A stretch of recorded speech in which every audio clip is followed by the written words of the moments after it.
Bonjour, je suis content de vous voir. J'espère que vous allez bien et que vous êtes confortablement installés.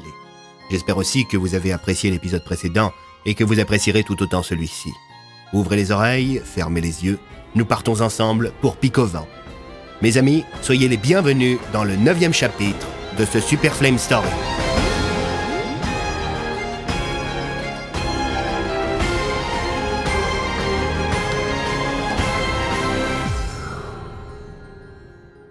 Il était minuit et quelques. Le groupe composé d'Andrew, Oswald, alias Wooden, Tassier, Bloom et Fonk avait fini par trouver refuge dans une petite maison abandonnée du centre-ville de Pic au vent.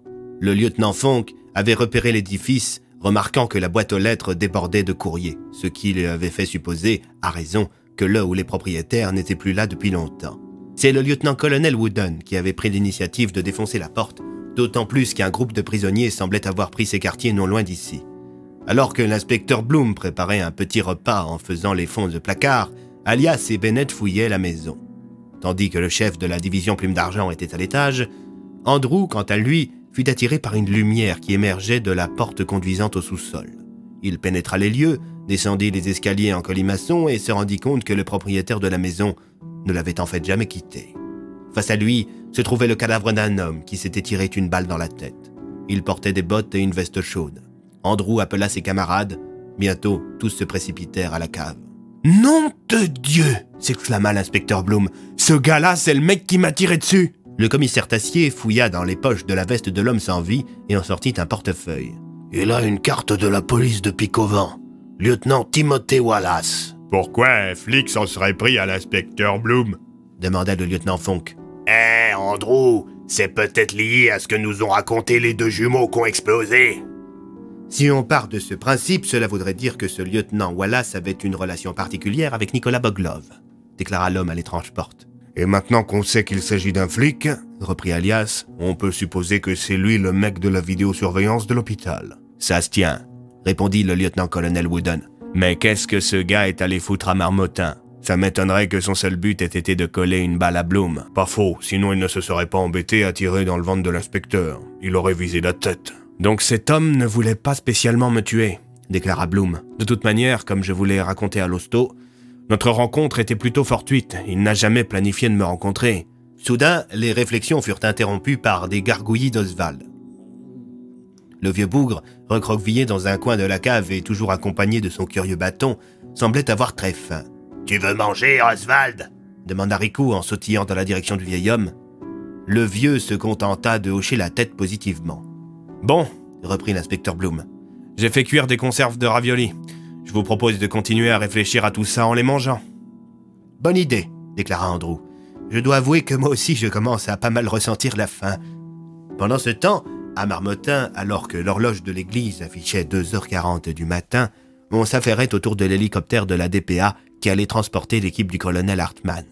Les soldats passaient en revue leur matériel, tout en écoutant les instructions de leur supérieur qui venait de terminer son ultime briefing en compagnie de Phileas. « Monsieur, d'ici quelques minutes, nous prendrons place à bord de l'hélico. Il nous déposera en périphérie de Pic au vent afin que nous restions le plus discrets possible. Ensuite, nous poursuivrons à pied. DPA 002 a confirmé que nous étions autorisés à utiliser toute la force nécessaire pour neutraliser des cibles non coopératives. On ne prend aucun risque, compris les gars ? »« Chef, oui, chef !» s'exclamèrent les 4 hommes qui allaient accompagner le colonel dans sa périlleuse mission. Quand l'hélicoptère finit par décoller, Phileas se mit à dialoguer par radio avec le colonel. « Est-ce que tout se passe bien à bord ?»« Du mieux possible. J'espère juste que nous n'aurons pas affaire à des phénomènes magiques. »« C'est peu probable, j'en ai bien peur. Cette espèce d'ambiance bizarre et pesante, ça me rappelle ce qui s'est passé au Mali. » En entendant ces mots, le colonel Hartman serra son arme contre lui. Il eut ensuite une sorte de flashback, une succession d'images mentales et de sensations. Il se souvenait. Il voyait des morts, beaucoup, du sang, partout. Une sensation de peur, de faiblesse, de vulnérabilité. Vite, rejoindre le groupe. Tirez, tirez sur tout ce qui bouge. Rejoindre le dernier hélico, tant qu'il est temps. Laissez tomber les blessés, plus le temps. Le lieutenant-colonel Wooden, une malle, Alias, son ami Yupvig en sang. Des coups de feu, des créatures, partout. Des civils morts, du sang, encore. Sautez dans l'hélicoptère, comptez les hommes, trop de pertes. Un carnage. Décollage juste à temps. Les avions de chasse qui arrivent. Du napalm, beaucoup, tout brûlé, tout cramé, tout carbonisé. Vite. Plus rien ne doit rester. Colonel, vous êtes toujours là? Oui, monsieur. Arrivé sur zone dans 1 minute. Parfait, bonne chance. Comme prévu, l'hélicoptère atterrit en périphérie de Pic-au-Vent. Il était 3h15. Les hommes allumèrent leurs lunettes infrarouges et déchargèrent ensuite le matériel qu'ils placèrent sur un petit traîneau. C'est le capitaine Yupvig, le plus costaud, qui tirait le véhicule, tandis que le colonel Hartmann et le lieutenant Anderson ouvraient la marche. Derrière le traîneau se trouvaient Beckett, l'officier radio, et le sergent Antoine. Le colonel dégaina sa radio. Le signal était de mauvaise qualité. Hartmann pour DPA 002, vous me recevez? Oui, Hartmann. Nous avons atterri, monsieur. Nous commençons à progresser dans la direction de... D'un coup, le signal fut brouillé. Phileas n'entendait plus le colonel Hartmann. Ce dernier s'adressa à son officier radio. Beckett, ça capte plus. Ouais, on dirait. Par contre, on peut continuer à dialoguer entre nous. C'est vachement bizarre. Vous voulez que j'essaie de bouger? Essayez pour voir. L'officier Beckett se mit alors à revenir sur ses pas et, d'un coup, il fut pris de nausées et de tremblements. Colonel, je me sens pas très...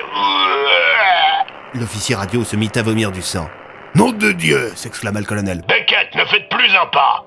Le sergent Antoine se mit à courir dans la direction de son frère d'armes. « Sergent, stop !» hurla le colonel. « Plus personne ne bouge. Pic-au-Vent est verrouillé magiquement. Si on s'en éloigne trop, on crève. » Le sergent revint sur ses pas, tandis que l'officier radio était à l'agonie. Colonel. Ouais, mon petit Beckett. S'il vous plaît, tuez-moi. Un silence pesant s'installa dans la nuit glaciale de Pic-au-Vent. Colonel, j'ai mal. Je me sens partir. Dites pas ça, Beckett. Je vous en supplie. Oh, tuez-moi. Le colonel Hartmann prit une grande inspiration.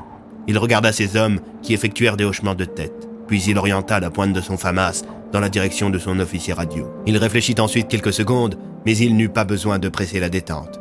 En effet, alors qu'il s'apprêtait à achever les souffrances de son collègue, la tête de ce dernier fut traversée par une balle.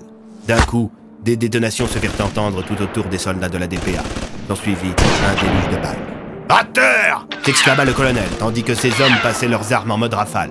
Les soldats étaient tombés sur un groupe de prisonniers. Le colonel sortit des jumelles de son sac et repéra la provenance des tirs. « Il se planque dans le bosquet situé à 2 heures. Yupvig. »« Oui, monsieur. T'arrives à choper le mortier dans le traîneau ?»« Ça peut se faire, monsieur. »« Antoine, ton fusil à lunettes. Tu me colles des beaux headshots, s'il te plaît. »« À vos ordres. »« Ouais, c'est des putains de prisonniers. Je distingue leur uniforme sous leur manteau. »« Yupvig, il vient ce mortier ?»« 2 secondes, monsieur.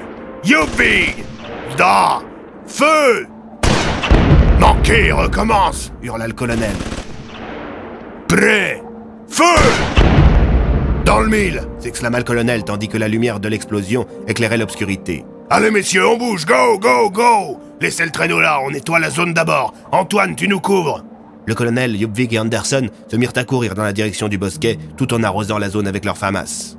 « Colonel, attention !» s'exclama Yupvig lorsqu'un des prisonniers s'apprêtait à lui tirer dessus, abattu juste à temps par un tir de précision d'Antoine. « Merci, sergent. Plaisir d'offrir. Il y en a un qui prend la fuite, je le dégomme? » Oui, on ne doit prendre aucun risque. Malheureusement, le sergent Antoine loupa sa cible à 3 reprises. À court de munitions, il dut se résigner à laisser le fuyard continuer sa route. Pendant ce temps, dans la maison de feu Timothée Wallace, Oswald dévorait sa 3e assiette de raviolis. « Eh bien, il avait faim, le vieux !» s'exclama le commissaire Tassier. « Un peu de respect, c'est un ancien propriétaire de porte tout de même !» répliqua Rico. « C'est quoi ce satané bâton avec lequel il arrête pas de jouer, le vieux ?» interrogea l'inspecteur Bloom. « Aucune idée !» répondit Rico. Soudain, la radio du commissaire Tassier se mit à faire du bruit. Bientôt, la voix de Nicolas Boglov se fit entendre. « Allô, inspecteur, vous êtes toujours vivant ?» L'inspecteur Bloom se leva précipitamment et tenta d'arracher la radio des mains de son supérieur. « Pas de bêtises, Bloom !» s'exclama Alias. « Il joue la provoque. »« Inspecteur, pourquoi vous ne me répondez pas? Je sais que vous m'entendez. Vous boudez. Vous me condamnez à faire un monologue. Oh, puisque c'est comme ça, je vais discuter avec mon nouvel ami. Vous savez, le sergent Edsen. Alors, sergent, vous appréciez notre compagnie? J'ai connu mieux. C'est pas très gentil de se plaindre de mon hospitalité. Pour la peine, je vais te couper un doigt. Choisis la main. Non, pitié, arrêtez. Droite ou gauche, Edsen? C'est finalement Andrew qui s'empara de la radio. « Ça suffit, Nicolas !»« Tiens donc, Andrew, tu es là aussi. Formidable, absolument formidable. Je suppose qu'étant donné que ce satané village est verrouillé, ta porte ne s'ouvre pas, n'est-ce pas? Sinon, il y a bien longtemps que vous seriez parti. Ne lui répondez pas, Andrew. Il essaie d'obtenir des informations, déclara Alias. Et j'avais remarqué. Dis-moi, Nicolas. Je te propose un échange, qu'en dis-tu? Moi contre Hudson. Andrew, tu sais me parler, toi. Tu as toujours su.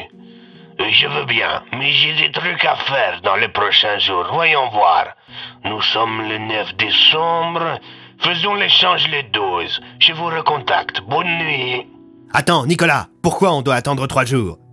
Boglov cessa de répondre. Ça ne va pas la tête, Andrew. Vous constituer otage, c'est de la folie, s'exclama Alias. Imaginez que Boglov prenne le contrôle de la porte. De toute façon, ici, personne ne peut l'ouvrir, ma foutue porte. Et si ça peut permettre de sauver Hudson, il n'y a pas à réfléchir. Vous êtes un type bien, Bennett, déclara Tassier en tapant sur l'épaule de l'homme à l'étrange porte. Reste à savoir pourquoi Boglov veut qu'on attende le 12 décembre, déclara Wooden. Je pense qu'il a un plan en tête, déclara Bloom. Et en parlant de plan, il nous en faut un pour la procédure d'échange. On a 3 jours pour être au point. On tente de la faire à l'envers à Boglov? Demanda Tassier. C'est très risqué, déclara Alias. Je vous rappelle qu'il est immortel et qu'il a en sa possession plusieurs ouvrages magiques. Plutôt que de le qualifier d'immortel, je préfère qu'on dise qu'il a des capacités de régénération surhumaine. Il finira par mourir de vieillesse. C'est juste que lorsqu'il est blessé, son corps se régénère à une vitesse incroyable, répondit Andrew. Je vous rappelle que lorsque j'étais persuadé de l'avoir tué lorsqu'il était plus jeune, il est resté en léthargie durant des jours. C'est d'ailleurs ça qui m'a fait croire que je l'avais bel et bien tué. Donc tout n'est pas perdu. Oui, mais Andrew, il a des bouquins. Sur ce point, il est vrai qu'il nous faudra faire preuve d'une extrême prudence. Pendant ce temps, à quelques kilomètres de là, le colonel Hartman et ses hommes établissaient un campement furtif. Pour ce faire, ils utilisaient des pelles à neige et creusaient des tranchées dans le manteau blanc qui recouvrait Pic-au-Vent sur plusieurs mètres. Colonel, on se les gèle ici. Y a pas moyen de faire petit feu? Demanda le capitaine Yupvig. Négatif, on est en territoire ennemi. Maniez-vous de creuser les abris, ordonna le chef du commando en plantant sa pelle dans le sol gelé, tandis que le lieutenant Anderson sortait des rations de combat de son sac. « Ah, fais chier, c'est encore Gaucho de Bruxelles, cette merde !» s'exclama ce dernier en lisant le texte inscrit sur la conserve. À quelques mètres de là, le sergent Antoine était en train d'uriner. Sur le trajet du retour, il remarqua quelque chose d'étrange dans la neige. Il s'empara de sa radio. « Colonel? Oui, sergent. Vous pourriez venir voir? Qu'est-ce qu'il y a? Votre urine est d'une couleur anormale? Très drôle. Non, je suis tombé sur un truc bizarre. On dirait une sorte de gros œuf, style œuf d'autruche, en plus gros, couleur bleu pâle. J'arrive. » Lorsqu'il fut en face du curieux objet, le colonel soupira. « Bordel de merde. »« Vous savez ce que c'est? » demanda le sergent Antoine. « Je ne le sais que trop bien. On le ramène au camp. » Le sergent s'empara du gros œuf bleu qui devait faire dans les 40 cm de haut et le ramena au campement en compagnie du colonel Hartman. « Yupvig, tu vas être content !» s'exclama le colonel. « Pourquoi? Finalement, je vous autorise à faire du feu, les gars. »« Ça va faire un sacré œuf au plat, ce truc !» s'exclama le lieutenant Anderson. « Négatif, » reprit le colonel. « Il y a là-dedans une saloperie qu'il nous faut éliminer au plus vite. Le moyen le plus efficace est de foutre le feu à l'œuf pour le faire sortir. » Les hommes firent alors un petit feu, après s'être assurés de masquer au maximum la lueur des flammes, de sorte à ne pas être repérés par d'éventuels assaillants. Le sergent Antoine plaça alors l'œuf bleu à même les flammes. L'œuf, jusqu'ici inerte, se mit à gigoter. La créature qui l'abritait sentait la chaleur des flammes. Bientôt, l'épaisse coquille commença à se fendre, et bientôt les soldats virent de longues griffes acérées sortir de l'œuf. « Qu'est-ce que c'est que cette chose ?» demanda le lieutenant Anderson. « Ça est une saloperie !» s'exclama Yupvig en dégainant un pistolet. Bientôt, une tête, curieusement mignonne, jaillit de l'œuf. C'était celle d'un curieux animal à poils blancs, au corps élancé et aux dents pointues. La créature poussa un petit cri qui fut aussitôt interrompu par une balle tirée droit dans sa tête. Yupvig venait d'abattre l'animal. « La vache, Yupvig, tu pourrais prévenir, il y a du sang qui a giclé partout !» s'exclama le sergent Antoine. « Crois-moi, il vaut mieux que ce soit le sang de la créature plutôt que le tien !» répondit le capitaine Yupvig en s'essuyant le visage. « C'est quoi cette chose ?» demanda le lieutenant Anderson au colonel Hartman. « Un bébé faucheur. Une créature qui ne vient pas de notre monde et qui se nourrit généralement de sang humain. » « Et ça est juste un bébé !»« Wep !» reprit Hartman. « Avec Yupvig, on a déjà vu des saloperies dans le genre lors d'une opération extérieure de la DPA. Un vrai fiasco, cette mission. » Espérons que celle-ci se déroulera mieux. déclara le lieutenant Anderson en éteignant le feu qui avait servi à faire jaillir le bébé faucheur de son œuf. À Marmottin, l'ambiance n'était pas très bonne. Outre le fait que la présence des soldats de la DPA déplaisait grandement aux Marmottanais, Cassandra Darmin avait publié dans le journal du jour un article cinglant vis-à-vis de la division Plume d'Argent. Dans son article, la journaliste opportuniste parlait même de l'arrestation des 3 chasseurs de Marmottin, oubliant bien entendu de mentionner que ceux-ci avaient débarqué ivres et armés face au centre de commandement de la DPA. Ce papier, lorsqu'il fut lu par une majorité de Marmottanais, provoqua un grand vent de panique. Les gens n'osaient plus trop sortir de chez eux, de peur d'être emprisonnés pour rien. Les télécommunications ayant été coupées, le peu de gens qui osaient encore sortir se retrouvaient dans les différents bars de la ville pour échanger. C'est au Cul-Sec, petit bar situé à 2 pas du poste de police de Marmottin, que se tenait la majorité des rassemblements. Aujourd'hui, s'y trouvaient notamment Emma Bloom, ainsi que Maria Mendes et le capitaine Leblanc. « Les autres ne sont pas venus ?» demanda Maria Mendes à Emma Bloom, tandis qu'elle buvait une gorgée de chocolat chaud. « Non, j'ai bien peur que le dernier numéro de la Gazette ait démotivé la plupart des gens à sortir. » Cassandra Darmin est vraiment une imbécile, s'exclama le capitaine Leblanc en se retournant vers la femme de l'inspecteur Bloom, un café à la main.